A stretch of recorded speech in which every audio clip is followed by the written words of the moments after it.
Hey, good evening. Does the audio sound fine? Because I'm gonna talk from my phone. Nah, you sound good. I can understand you loud and clear. I hope it's the same for you. Yep, yep. All right, cool, Uh, dope. Hey, yeehaw. Is it yeehaw? Is that how I pronounce your tag?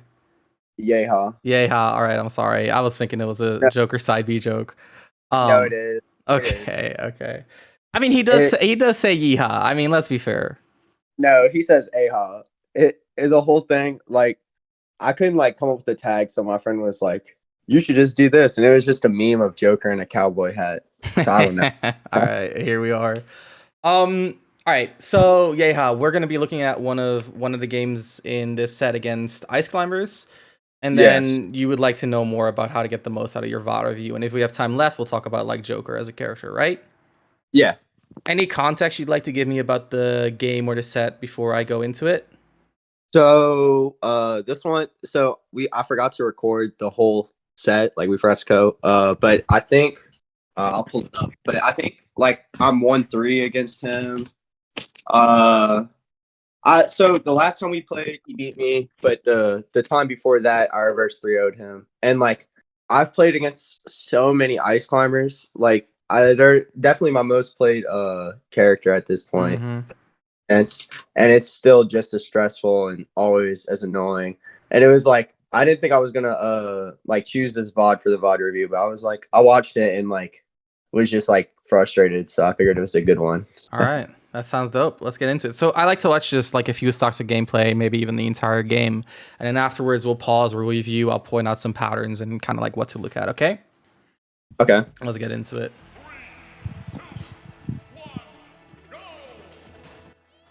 Okay. Yep, we just gun chip him.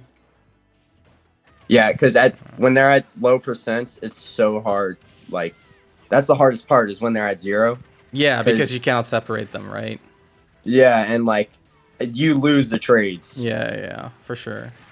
Okay. Mm-hmm. Okay. Yep. Ice climbers cannot really parry.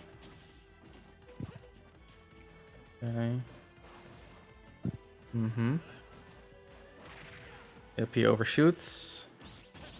Nice counter. I like the mix. You've done so much damage, it feels like it's all on Nana right now. Yep, side B from ledge. Okay. Uh-huh. That's what I hate about this character. What? The... I was behind them and I got chipped by the down B. Like I Oh, still got yeah. Yeah, you still but like got it. It's fine, but I get you. I get you. The hitboxes are ridiculous. Definitely unpaid intern level. I think like low key the disjoint on Ice Climber's moves is super underrated too. Like the up air. but yeah, no, I mean that's the whole reason I dislike them is because they're like just their hitboxes are just so absurd. And since there's two of them, they're just lagless. Yeah, true. Some of the only characters that can be plus on shield with aerials. Okay, yep. Nice whiff, punish. Okay. Nice jump. Mm-hmm. Okay. Damn, Ehi hits both of them? That's really good. Well, yeah, because like if you think about it, like hitting like Steve Wall or something, like It it's kind of similar. explodes. Yeah, I where see. it has loading effect. Okay. So we down gun and they overshoot again. Okay. Let's continue watching. So far you've just been generally in control. I'm curious to see where this goes wrong. Do you win this or do you lose this? No, I lose this. Okay, yeah, that's good. Ah. Okay, there's a side B and then they almost get a combo. Uh-huh. Yeah, ISDI the side B down and end so that way I can crouch and not get hit by the final hitbox. Makes sense. That's smart. Okay, to counter on the tether, that's good. Not a lot of people know that you can counter that. Okay. Okay, we go over. Uh-huh, yep. Okay. I ran away from Nana. As you should. She's crazy, I dude. was thinking like Rebels Guard. I should go Rebels Guard and see if Oh. True, that's smart, actually. That's funny. Okay. We're still controlling the pace. There's a side B. If they get a kill now, it can be a little bit rough. But they don't. Not yet. Okay. Okay. We get smash tacked? We don't. Let's go. Okay. The S guy out. Yes, sir. On the up tilt, super big. Okay. Mm-hmm. Okay. Uh-huh. Side B attempt.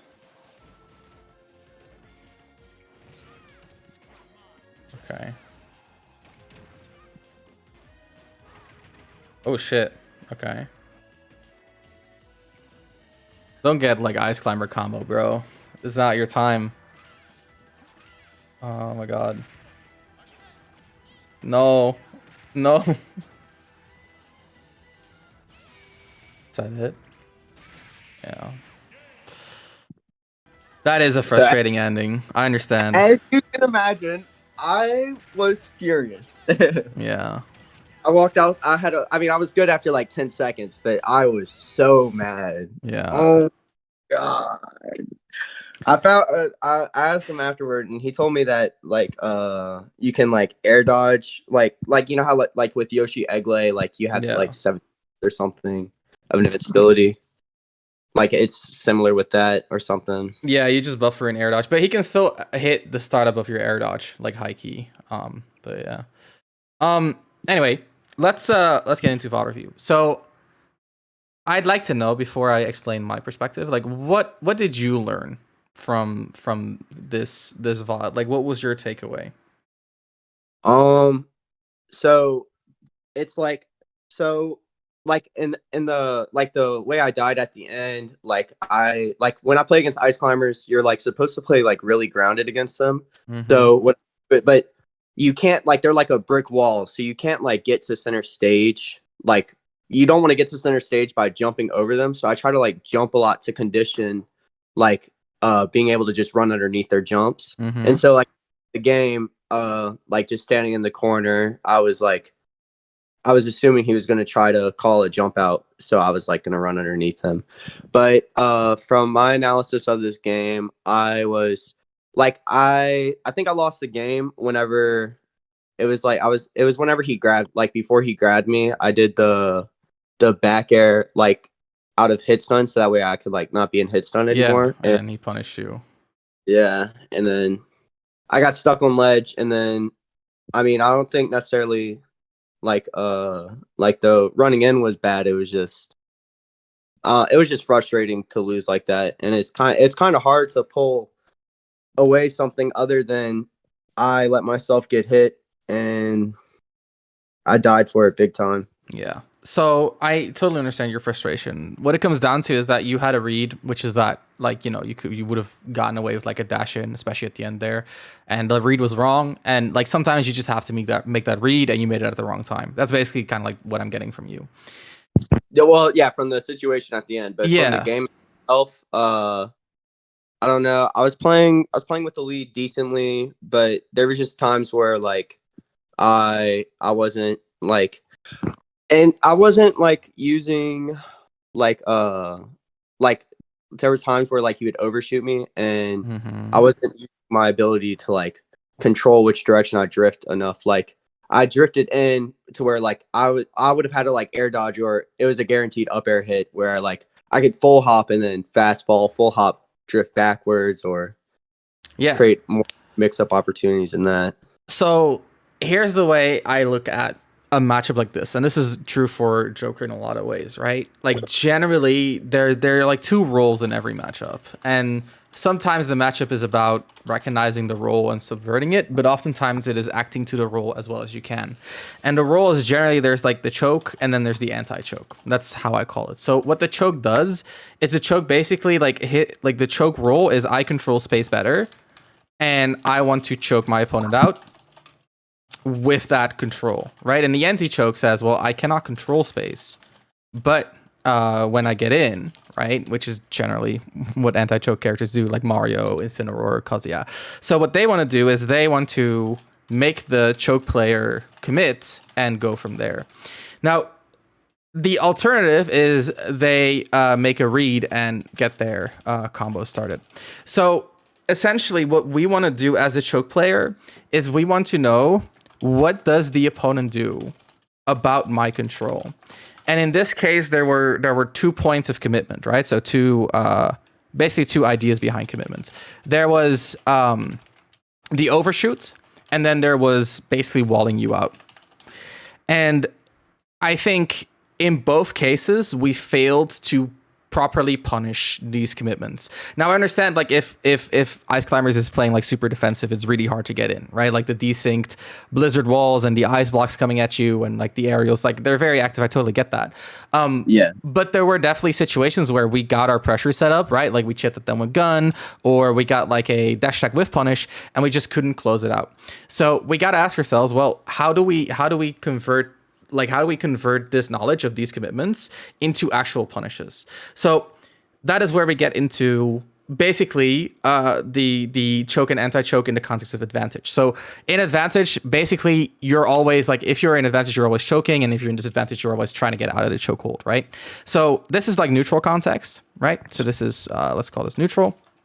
And then we can say for advantage, basically if we're choking, we're trying to see how do they break our control. And as the anti-choke, they want us to, how do I make them commit?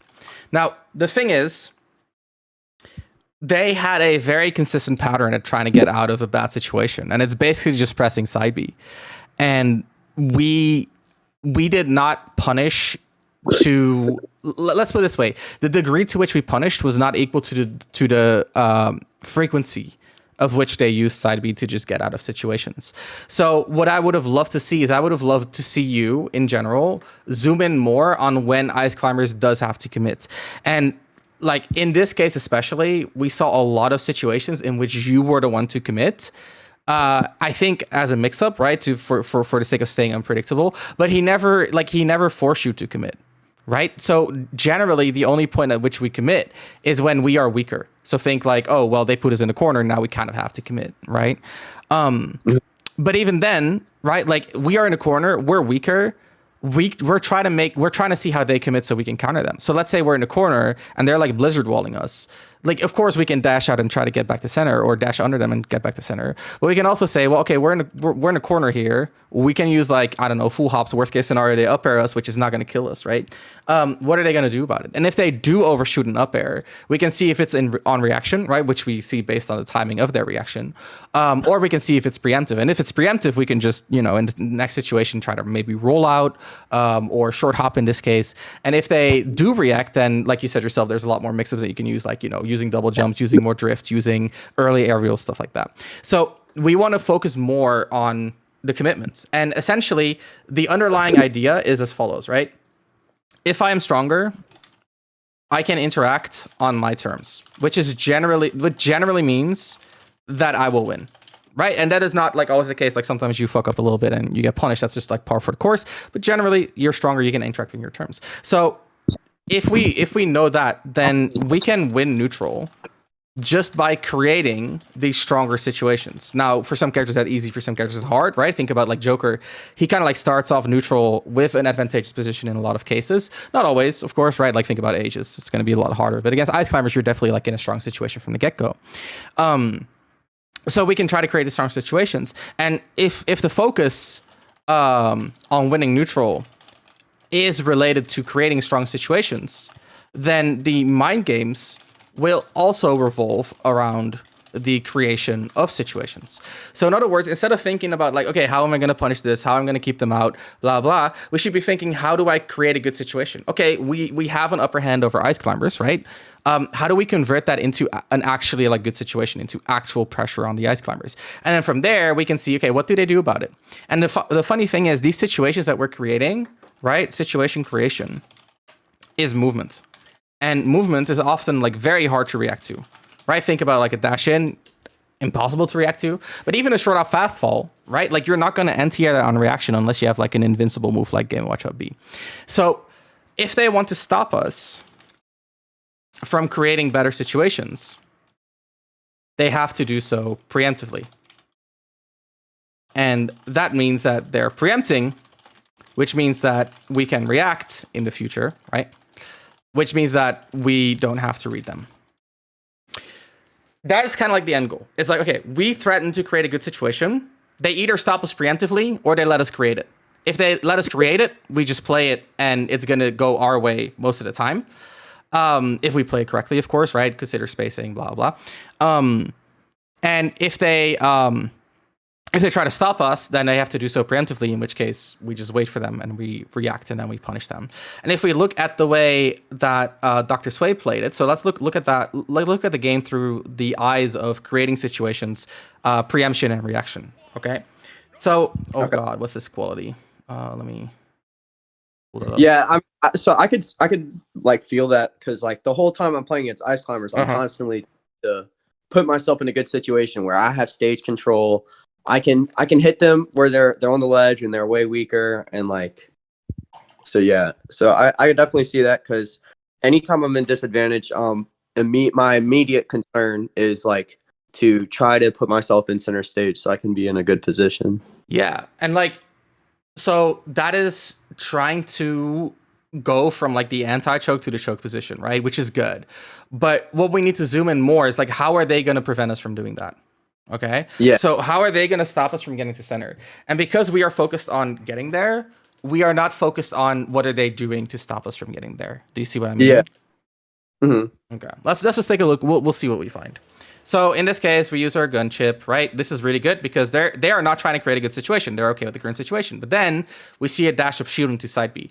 This means that like to me, this is probably the most important interaction of this game because we know that the way that he tries to zone break us when we're kind of like chipping him out is with dash shield. So what we need to do is we need to have measures against dash shield ready. Let's continue and see how it impacts the rest of the game. So we get to side B, we tech out, it's fine. Right, so this is a very clear case, what I said before, where like we're not punishing hard enough, right? Like we miss our punish, we get full reversal. It's fine, like it's not a big deal, but in this case, right, like you basically can react to the down air. If we go to the down air, so let's see, Nana starts down air, or Popo starts down air. I'm sorry, right here. Okay, so I'm just going to be very mean about this, but let's be exact. Okay, so this is frame 1. 2, 3, 4, 5, 6, 7, 8, 9, 10, 11, 12, 13, 14, 15, 16, 17, 18, 19, 20. This is about when you can react to something, right? 20 frames. So by this time, you should just about have seen that the down air is going to happen. Of course, 20 frames is like, borderline. We can extend a few frames. Yeah. We could say, 1, 2. Down airs like that, so. Sorry? I tried to wait. What? Sorry, you cut out. I couldn't hear it entirely. I was saying, and like he usually like spams down air out of disadvantage. Right. Yeah. So I tried back airing it, but I was way off. Yeah. So that's like the thing is like we react to the down air by this point. By the time we land, definitely, right? We know the down air is coming at this point. And our reaction just like, we dash back in, we try to back air. We could have just stayed on the ground and up tilted or forward tilted, something like that. So that's something that I definitely recommend looking into because so characters like this, right? Think about Ice Climbers, Kazuya, Mario, again, like, the anti-choke type of characters. They often have this dynamic where they get a lot of guaranteed reward, but their disadvantage is bad enough that you can usually keep them in there for a longer time, right? Especially like Kazuya, bad double jump, etc., etc. So a lot of how you beat these characters is just by like hitting them with like, I don't want to say guaranteed, but relatively likely opportunities time and time again. But at the very least, like position yourself in a way so that if you're wrong, you don't get full reversal. I think that's like the biggest thing. But yeah, not very insightful. Juggle better, haha. Anyway, let's continue. Right, we try to extend our advantage, we drop it, it's fine. And now we see that shield reliance from Dr. Sway, right, to try to break out of our gun, which is why I like the gun jump. Yeah, I know. Actually, like, the only way I know how to deal with shield is to not hit it at all, because I can't grab it, because a Joker doesn't have any hitboxes on his throw, and only only really his like F throw and up throw are like quick, and so like if like I can catch him off guard, then I'll do it like that. But usually I don't grab because I'll get hit, and then they just parry bait 24/7. Yeah. So you can't hit their shield. So what I usually do is try to hit like around their shield, like if they try to jump or do anything like that, or like I'll try to hit them with something that's like really safe, like Nair, or I'll hit them with Arson Dare. Yeah. So what I recommend is what you're doing in terms of whiffing is a very good idea. What I recommend outside of that is like the way you should look at shield is like it's a resource, right? Like the longer they hold it, the longer they're gonna Yeah, be yeah. you know. Force them to do something besides shield. Exactly. And what is the best position for you to be in to do so? What do you think? Either well, no, I was gonna say down gun, but no. And I don't think Nexum is good either because they have side B. Yeah. So I guess at a far enough distance to where like just like probably like the late hit of gun hits them, and one where like I can F tilt if they side B. Yeah. So that's But exactly even, what I was thinking. Now let's go a but step deeper though. Oh, go ahead. Go ahead. I'm sorry. but also F tilt is kind of weird with them because side B is like such a active hitbox that like it'll clank a lot. Right. So I don't know. Usually what I'll do is like there's another Ice Climbers player that I play at my main local region, and whenever I play against him, I'll act like I'll go to hit him, and then I'll dash back F smash to hit the side B. That's exactly what I was gonna bring up. Yeah. So like the issue of being at a distance where we don't get hit by side B is that they're not gonna press side B because yeah. So we need to use movement to get him to believe that he can use side B, and then we punish it. So to do that, we need to be on the ground. So I think the main thing that I'm kind of missing from your anti-shield game is your ground of movement, right? So like here we use gun. I think the gun is fine, but like a gun backdash here would make a lot of sense to me. Or in the future, if we know they're gonna dash shield, which we do, right? Like in this case, they could have maybe gotten away with side B out of shield. Either way, in the future, what I would have liked to see is just like a dash in, dash out, right? Like we're using gun. Why do we use gun? Essentially to interrupt them if they move at us. But we know that they move at us with a dash shield. So we don't need gun. Gun has already served its purpose. Gun has made them shield instead of dash at us. Well, not moving directly, right? They move in and then dash and then shield. So they're moving. They're not moving directly in. So now we are free to move however we want. So like if we did this dash up and then dash out, now they would have been set in shield all awkwardly, and there would be very little. Basically very little they could have done. And then of course, right, like they overshoot here, it's fine. Like that's something that we can learn from as well. But it's just a very important thing to keep in mind. So yeah, and here we get the 4 tilt. I like that. It's very easy to hit their normal get up. And then there's the side B from ledge. Again, this is like the... I tried F tilting it too. It didn't come out in time. Right. So like you said yourself, like 4 tilt is awkward because it's so active that it like interrupts. And like I get it because he like sticks his hand out all the way, right? Yeah. So you should look for a different solution. That's all I can say, right? Like 4 tilt is not the solution. All right, what do we have? And that could be like, that could be positioning further away, right? So that you have more time to react to the side B, maybe dash further out, go from there. You can, maybe you want to jump away in this situation, right? Jump backwards and kind of like drift down and then go from there. There's a lot of things that you can do. I think the most important thing for you in general is like your positioning in these situations, right? So when we thought about the shield, the issue with the shield was that our gun was up too close, and that gave them the chance to overshoot us, right? In this situation, we're F-tilling from up too close. That gives them a chance to do so. So what you generally want to aim for, and this is not really like... not like a concept, but more like just a way to play around good situations, is that if you like look at it this way, right? If we're in a good situation, we have more control over the situation. Generally, it also means that we have more control over the distance between us and the opponents. So what we want to do is we want to put ourselves in a position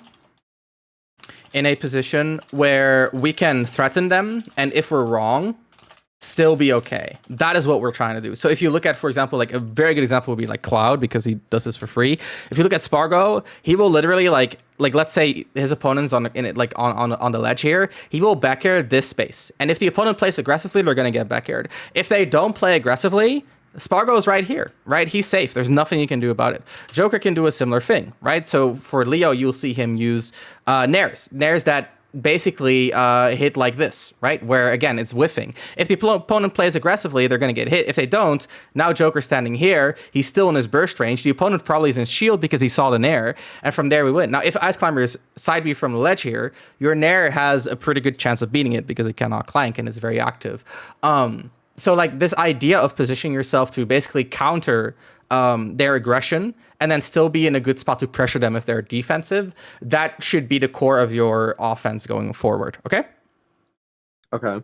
So we aim to shut down reversals, and then if they don't, we are positioned to still aggress. So the same goes for the Ice Climber downer, right? So we position to counter the downer, and if they don't, we still juggle them, because if they don't downer, they're stuck in the air, right? Very simple. It's all about basically shutting down the commitments. That's what it comes down to. Okay, yeah. So there again, we drop an advantage. In just this first stock, I think we've dropped like 3 or 4 advantages, just through positioning a little bit off. So if you can just like tighten that up a little bit, I think you're gonna be golden. Okay. Yeah, no, that's the biggest pain of the Ice Climbers is like it feels like you have to have like the most immaculate spacing of all time. Yeah, so don't. That's the best answer. It's like, oh, my spacing is precise. All right, then I'm not going to focus on precise spacing. So like right here, this is a good example. And I think like I don't remember the like my general ledge trapping. I use Nair a lot. I mean, it's stupid broken, but against Ice Climbers, I think like I shied away from using it because the other ice keys I would play, he desyncs Blizz walls off of and he does it in this set too, but he desyncs Blizz walls, and I'm pretty sure like I would just get eaten. I get eaten alive if I like Nair. Okay. And that specific interaction. Okay, that's fair. I actually don't know how the interaction goes. I would assume if you start your Nair closer, you're just gonna take their double jump and they die, but I'm not sure. Yeah. So, but then that takes away from the spacing thing. Yeah, exactly. So then it kind of becomes a 50-50 where, you know, like if they want to commit with the Blizzard, they're risking their lives. But yeah, so the lesson is we probably are not as strong when they're on the ledge as we think they are, which means we probably shouldn't play that aggressively after all. Like that's kind of the thing about characters like this is like if the risk is too high, we don't fuck with it. So this gun, yeah, that's a good point. The last time we saw this gun, they did a side B out of shield and we got blasted for it, right? And the side B out of shield hit not because the side B is so good, but because it's unreactable from this range. So what we learned is that from this range, we probably don't want to be close because they have unreactable options. Now what happens is we very intelligently dash away, and then we dash back into that range for an air. And I mean, like it's safe, but that's basically kind of going back to what we talked about, right? Is like this distance is their burst range. So like if like we can play this range if our spacing is like really damn precise. But we cannot expect ourselves to have precise spacing all the time. This game has like 7 frames input delay. There's like a million moves. Ice Climbers can desync.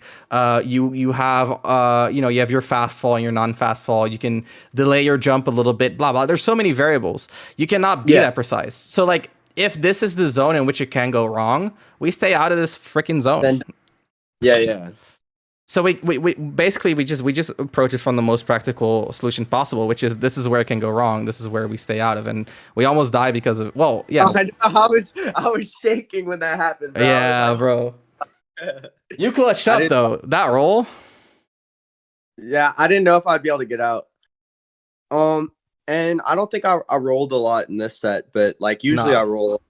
But I think like what was deterring me in this set from rolling too much is in the previous set, like 3 days before this, I played against another Ice Climbers, and I was using rolling to get good positioning a lot. Yeah, and like it was working a lot, but like there was like I ended up losing a few stocks off of it, so I probably as much this game. Yeah, so the way I would recommend looking at your options is as follows, right? So in terms of option philosophy, let's call it that way. Like you want to rely on your options that require the hardest commitments to lose, right? So like in this situation, if it's gun, then it's gun. But realistically, it's probably dash back, right? So we rely on Yeah. our options that require the hardest commitment to lose, and then generally there are two outcomes. Either they basically like inch up on us, right, which can happen, right? Think about like a dash shield. If we dash away, they just get stage control, or they try Yeah. to call it out. And if they inch up on us, that means that they're respecting us. So we get to create situations, right? So like, for example, right here, you could do, again, the dash in, dash out. You could do an empty land and then just like roll away, stuff like that. And if they try to call it out, we're getting valuable information because their call outs are super preemptive and probably super risky, right? Like if we dash back and they dash tech us, well, next time they do that and we like jump over it, we backer them. We put them all the way into the corner while they were in center beforehand, right? Like that's a huge shift of momentum. Yeah. Huge reversal. Yeah. So that's like if you can stick to that, then you'll be golden. So like a lot of your move usage, to me, it seems like you're trying to like quote unquote solve the game. It's like I'll just do the most optimal thing that they cannot beat. I'm not using movement enough. That's what makes it so scary playing against Joker as Ice Climbers is Exactly. the ambiguous movement. It's for everyone, bro, because like Joker has the most like the best combination between vertical and horizontal mobility in the game, except for maybe like Fox. But he has a 90% speed fastfall, which is really powerful. And of course his dash animation, blah blah. So like that's what I want you to start focusing on. It's like, okay, well, we can use these options, but like the options will not solve information, but the options will be a vehicle. Oh, sorry, solve situations. There will be a vehicle to gather information. And if you get better at converting, if you focus on converting information into adaptation, in other words, basically, how do I best capitalize on information? That will be your main improvement. And then like if you're at a point where you can turn information into adaptation more effectively, you also rely less on things like IHA and gun to keep them out, because the reason you rely on these options is because they cover so much and they kind of like naturally give you a reward, right? Whereas things like movement, it doesn't cover shit, right? Like by itself, it doesn't do anything. You have to decide what it does. And then like the information you get out of it, it also like it like the information is very non-straightforward, right? Like gun is very much like it hits or it doesn't. But movement, like the way they deal with movement can be so many different things. So once you can translate that information into actions more accurately, you don't need the binary nature of moves, which is a blessing because the less binary you are, the more you enter into like a gray area. And within that gray area, there's more room to outplay the opponent because binary is like you hit them or you don't. There's very little room to outplay someone. You hit them or you don't. But if there's like 100 different outcomes and you can find the one that is optimal, then you can consistently outplay anyone. Okay. So the main thing I should work on is like learning how to gather information with movement and and how to get the most out of it. How to get the most out of the situations I create with my movement. Yeah, and then like think about creating the situations in ways that forces your opponent to commit. Okay, so like if you jump forward, they can beat that while playing super defensively, so they're not committing at all. So the information we're getting when we dash in doesn't really fucking matter because like they can beat our dash in with their own dash attack, with blizzards, with ice cubes, with shielding. There's like so many ways that they can beat our dash in that the information doesn't make a lot of sense. But if we dash back, there's only like 2 or 3 ways that they can actually beat that. So the information is very valuable. And then like that all kind of like ties back into the choke, anti-choke playstyle, and then you're positioning within that playstyle to kind of like get 2 mix-ups, right? So you shut down the reversal and then you pressure them if they don't. Okay? Okay. Any final questions? Yeah. I